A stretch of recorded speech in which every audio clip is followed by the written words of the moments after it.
ามแลตะเวนแดงลับดงตึกสูงใจลอยอยู่ในเมืองกรุงไปถึงทิวทุ่งท้องนาคือทอดแม่พ่อสำบายบ่น้อยามลูกจากมาฝาเฮือนแอมตองมุงยา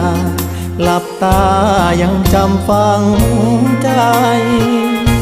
มาอยู่เมืองไกลบ่อุ่นใจคืออยู่บ้านเฮา